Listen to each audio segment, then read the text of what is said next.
This story is titled, My Father Gave $370,000 to my golden sister for law school and told me you're only good enough for a diner job. Hey folks, reading through all your stories finally gave me the push to share mine. Ever had one of those moments where everything you suspected about your family was laid out for you on a silver platter? Yeah, that was me at 21.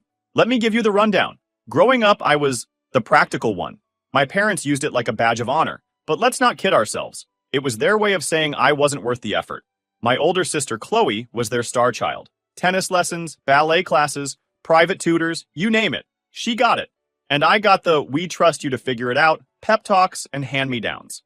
By the time I was 16, I was working a part-time job to save for a used car, while Chloe got a brand new one for her birthday. I tried to brush it off, telling myself money was tight and timing was just bad. But deep down, I knew. I just didn't want to admit it. Anyway, things got bitter during a Saturday morning family discussion at the dining table. These little talks were my dad's idea, some misguided attempt to encourage family communication. What they really were, though, was an excuse for my parents to micromanage my life while fawning over Chloe. My dad cleared his throat. Mia, we need to talk about your future, he said, in the same tone someone might use to discuss a disappointing quarterly report. I glanced up warily. Okay. We've been reviewing some of your choices, he began, which immediately put me on edge. My choices? Like I'd handed him a resume to critique. And? I asked, bracing myself. My mom jumped in, her voice too sweet to be genuine. Well, sweetheart, we're just concerned. You've been working at that diner for over a year now, and you haven't taken any steps towards something more stable. I stared at them, trying to process what I was hearing. I'm saving for school, I said, my voice firm. Yes, but that's the problem, my dad replied. You're saving, but where's the plan? Chloe had a clear path by the time she was your age. She knew she wanted to go to law school and was already lining up internships and volunteer work. Meanwhile, you're stuck, my mom finished for him, her tone dripping with fake concern. Stuck. Like I was some aimless loser who decided to park her life at a dead end. Chloe had guidance, I shot back, my frustration bubbling up. She had your support every step of the way. I'm doing this on my own. That's because Chloe earned it, my dad said sharply. She showed us she was serious about her future.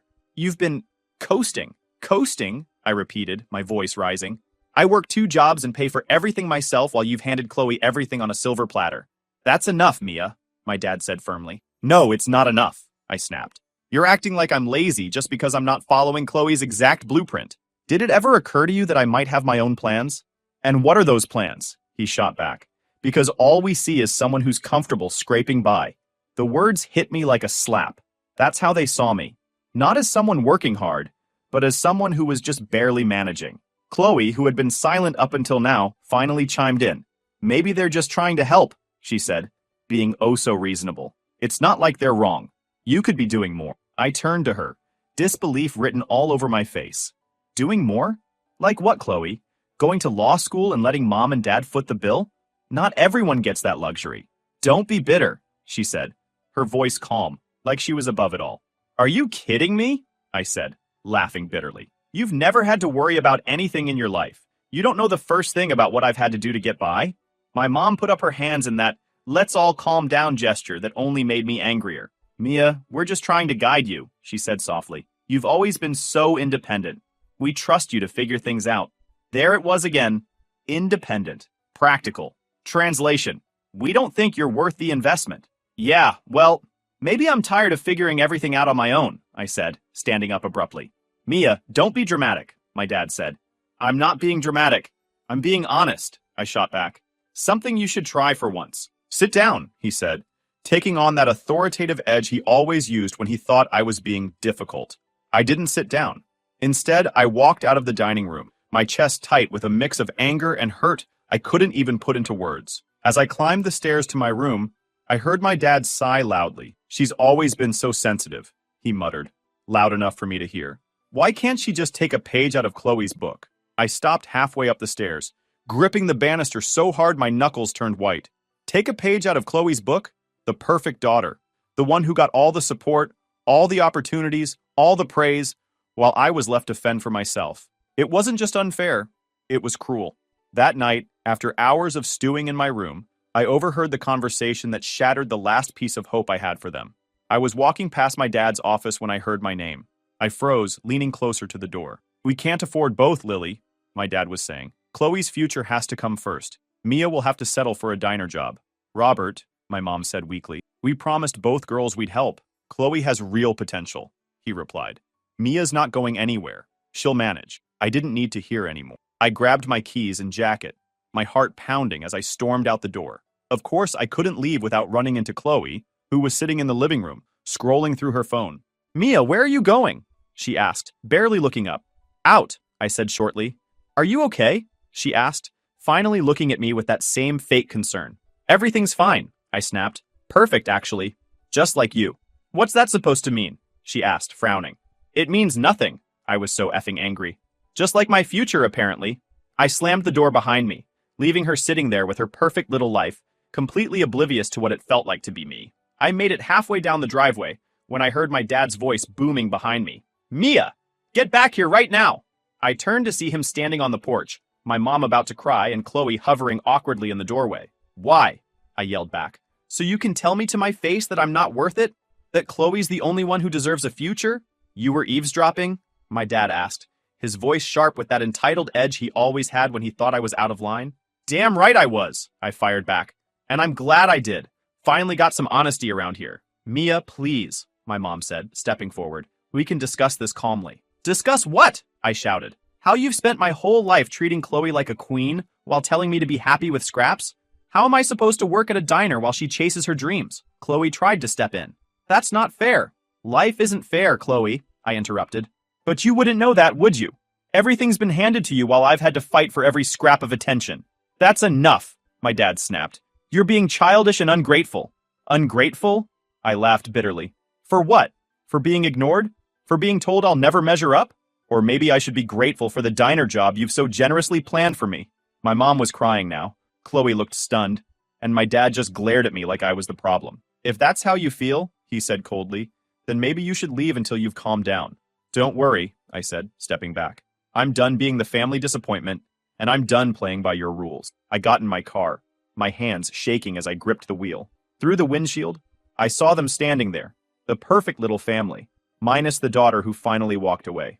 As I drove off, one thought burned in my mind. I'd prove them wrong. Every single one of them. After driving around aimlessly for what felt like forever, I ended up at Aunt Lila's house. Her place was my go-to escape whenever life with my parents got unbearable, which, let's be real, was more often than I like to admit.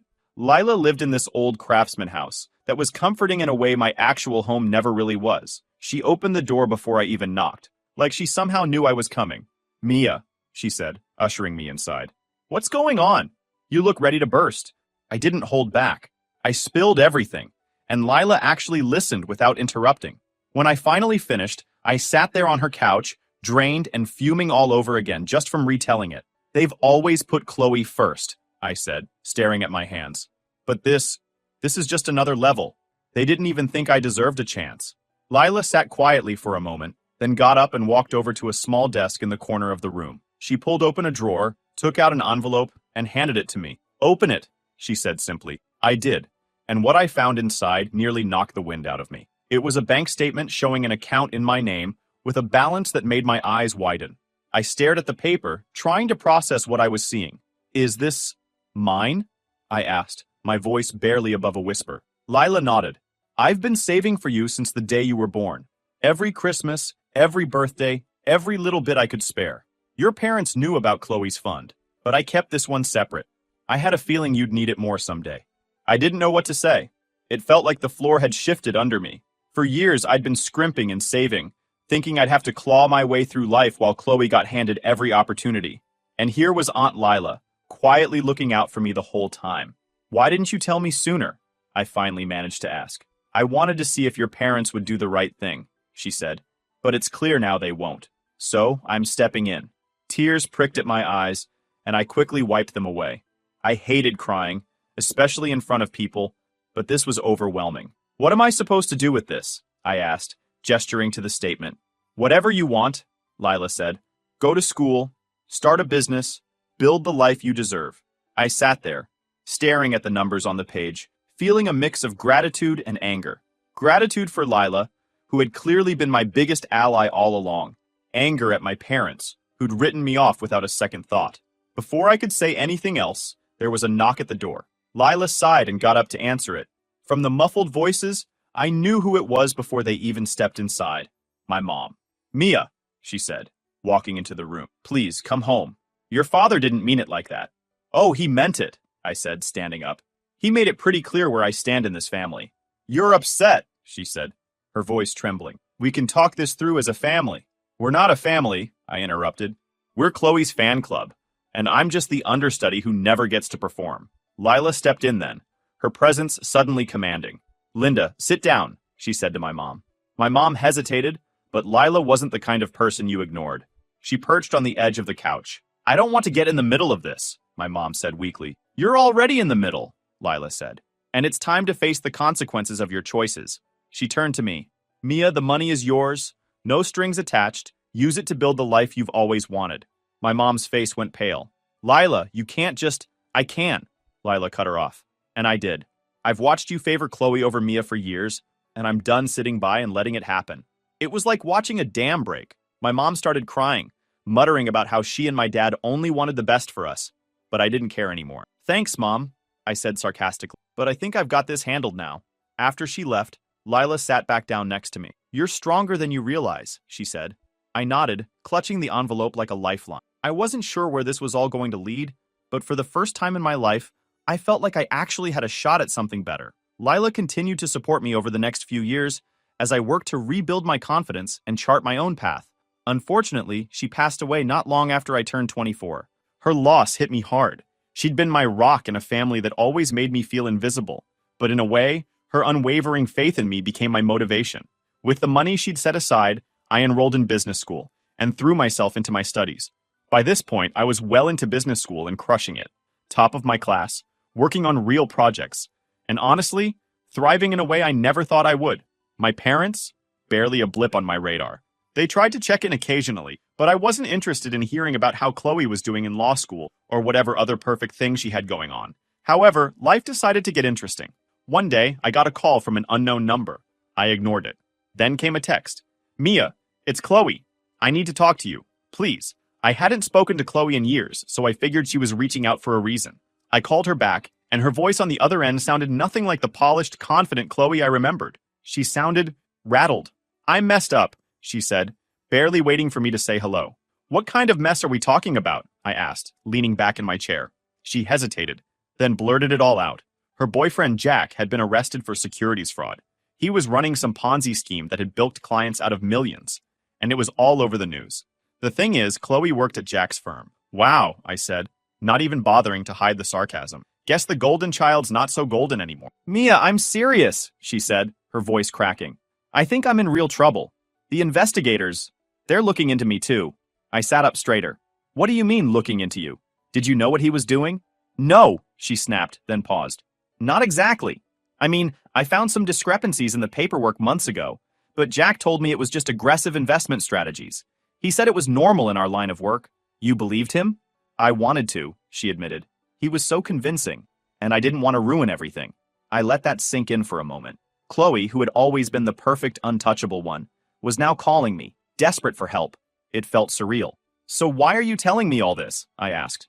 Because the investigators are offering me a deal, she said. If I testify against Jack, they'll grant me immunity. But Mom and Dad keep saying I should stay loyal to him, that it's the right thing to do. I couldn't stop the laugh that escaped. Loyalty? From the people who practically disowned me? That's rich. Mia, please, sounded broken. I don't know what to do.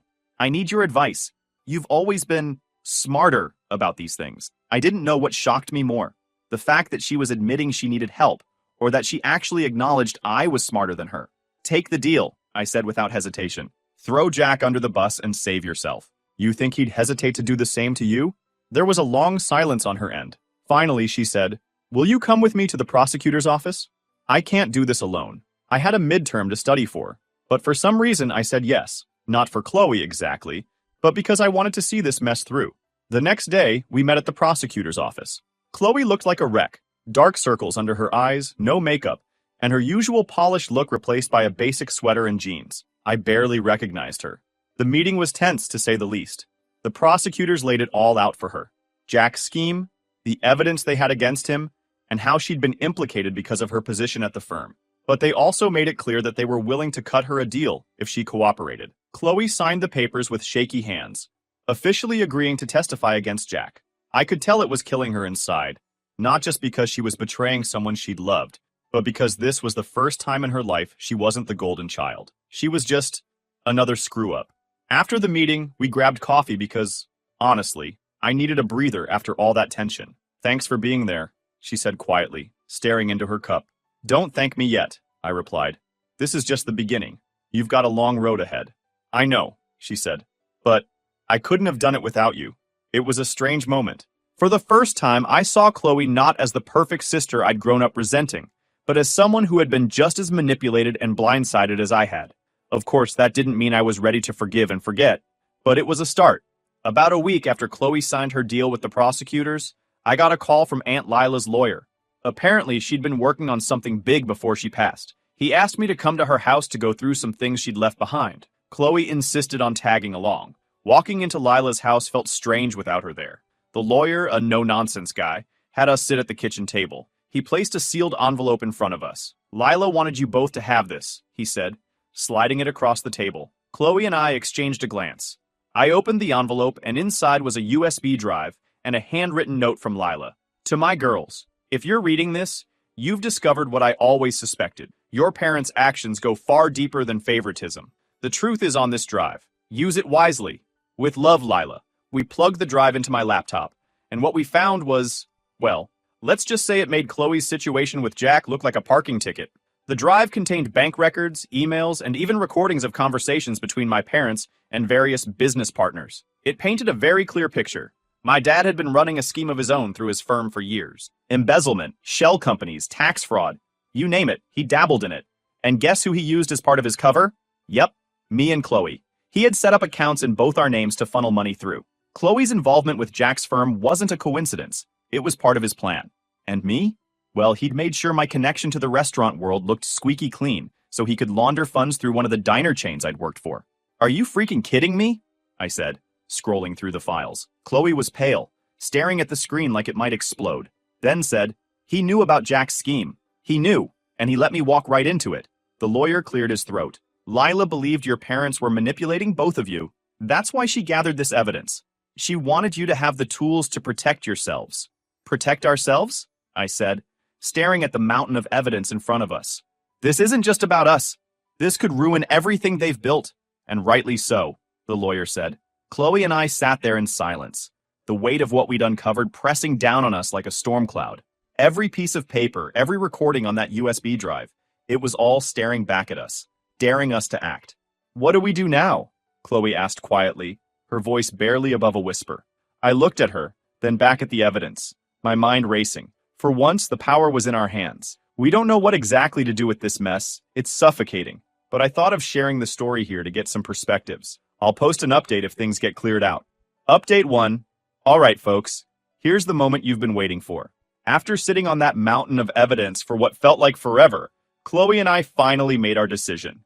We weren't going to let our parents get away with this. Not anymore. We decided to confront them. But this time, it wasn't going to be some emotional showdown. We were holding all the cards, and we intended to use them. We arranged a meeting with our parents under the pretense of wanting to clear the air. They showed up at Lila's house looking smug, probably thinking we were about to apologize or beg for their approval. Oh, how wrong they were. The moment they sat down, I pulled out my laptop and opened the files from the USB drive. What's this about? My dad asked, his tone already defensive. Oh, just your little side hustle, I said, scrolling through the documents. You know, embezzling funds, setting up fake accounts in our names, laundering money through my old job. Ringing any bells? Their faces froze. My mom looked like she might faint, and my dad's usual stern expression faltered. Mia, you don't understand, he started. No, I understand perfectly, I cut him off. You've been screwing us over for years, using us as pawns in your little game while pretending you were just doing what's best for the family. Chloe jumped in, her voice shaking with anger. You set me up with Jack, didn't you? You knew what he was doing, and you let me take the fall so you could cover your tracks. My mom finally spoke, her voice weak. We were trying to protect the family. You have to believe us. I couldn't help but laugh. Protect the family? By throwing us under the bus? Yeah, great job. We laid everything out for them, point by point. Every shady transaction, every manipulated deal, every time they'd used us without our knowledge. They tried to deny it at first, but the evidence was airtight. Finally, I got to the ultimatum. Here's the deal, I said, sliding 2 folders across the table. Option 1. We turn all of this over to the FBI. The firm collapses, you both go to prison, and your names are dragged through the mud. Option 2. You retire quietly, transfer control of the firm to us, and disappear to that fancy beach house you bought with stolen money. You can't be serious, my dad said. Oh, I'm dead serious, I replied. You'll regret this, he said, glaring at me. Maybe, I said with a shrug, but I'll regret letting you get away with this even more. They stared at the folders. Finally, my dad picked up a pen and signed. Someday you'll understand, he said, handing the papers back. We already do, Chloe said, her voice cold. That's the problem. Walking out of Lila's house that day felt surreal. Chloe and I had just dismantled everything our parents had built, but it wasn't revenge, it was justice. The next steps were clear. Clean up the firm, rebuild it into something legitimate, and make sure no one else got screwed over by their greed. It felt like Chloe and I were on the same team. Was it worth it? Chloe asked as we left. I thought about it for a moment before answering. Ask me again when we've built something better than they ever could. So, after officially forcing our parents into retirement and taking over their mess of a company, Chloe and I had to figure out what the hell to do next. The firm was like a broken-down car. Rusted parts everywhere, barely running, and leaking problems all over the place. If we didn't step up fast, the whole thing was going to collapse. But first, we had to address the awkward elephant in the room, Chloe and me working together. I'll be honest, it felt weird at first. I'd spent most of my life resenting her, and now here we were, co-CEOs of an empire built on lies. You know they're going to be watching us, waiting for us to fail, Chloe said one day as we sat in the conference room, going through stacks of paperwork. Good, I replied. Let them. I've spent my whole life proving people wrong. What's a few more? The firm was a mess, and we had to step up to save it. Chloe handled the legal side like a pro, adapting quickly despite her privileged background. The board was skeptical, split between loyalty to our parents and doubt in us. But we pushed back, arguing the firm needed a new direction. The merger paid off, transforming the firm into a respected, profitable business. And the best move was that we renamed it after Aunt Lila, honoring the one who believed in us. Was it worth it? Chloe asked. We'll know when we've built something better, I replied. Of course, our parents couldn't stay out of it forever. My dad called one day, trying to convince me to reconsider the terms of their retirement. Apparently, the beach house wasn't as luxurious as they'd hoped. Nope, I said bluntly. You signed the papers. Enjoy Florida. He started to argue, but I hung up. I wasn't afraid to stand up to him anymore. That was it for the past few months. Fast forward to the present, specifically last week, I got a call from a name I hadn't heard in forever. Jack. Yes, that Jack. Chloe's ex, the guy who ran the Ponzi scheme, got arrested and basically kickstarted this entire mess. At first, I thought it was a prank, but nope, it was him, fresh out of prison, and apparently, he had unfinished business. Jack started off with this fake nice tone, like we were old friends or something. Mia, he said, all casual, I've been following what you and Chloe have done with the firm. Impressive work. What do you want, Jack? I asked, cutting straight to the point. Well, he said, it seems your little operation has grown into something quite profitable. And since Chloe and I were so close back in the day, I figured maybe I deserve a piece of the pie. You guys, I almost laughed out loud. Deserve a piece of the pie? The audacity of this man. You must have hit your head in prison, I told him. You've got zero claim to anything we're doing. He lost it. I wouldn't be so sure, he said. You know, I still have some interesting records from my time with Chloe. Things that might be of interest to certain people, like the FBI. And just like that, my blood ran cold. After hanging up, I immediately called Chloe. She was furious, of course, but there was this little hint of hesitation that made me wonder. Chloe, I said, trying to stay calm, is there anything Jack could actually have on you? Anything that might make this situation worse? No, she said quickly. Too quickly. Chloe, I pressed. Don't lie to me. There was a long pause, and then she sighed.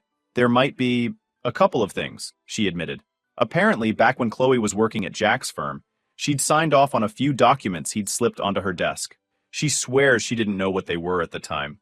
But if the FBI got their hands on them, they might look bad. Really bad. So now we're in damage control mode.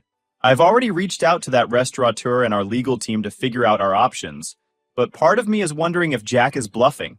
He's desperate, obviously, and probably just fishing for a payout. But then again, this is Jack we're talking about. The guy who conned dozens of people out of millions. He doesn't bluff without a plan. Here's where I need your advice, guys. Do we 1. Call his bluff and let him make whatever move he's planning? It's risky, but if he's lying, we don't lose anything. 2. Pay him off to shut him up, though that feels gross, and I'd rather burn the money than give it to him. I'm torn. Chloe's freaking out, which is understandable, but I can't help feeling like we're being dragged back into a mess we've already cleaned up once. Why can't people just stay in the past where they belong? Anyway, that's where we're at. Let me know what you do because I need some fresh perspectives before I lose my mind. I'll keep you all posted once we figure out our next move. Stay tuned. Final update. All right, folks. Here's the final update. After my last post, Chloe and I spent a lot of time going back and forth on how to handle Jack. Calling his bluff was risky, but the more we looked into it, the clearer it became that this wasn't just an empty threat. The documents he had weren't just bad.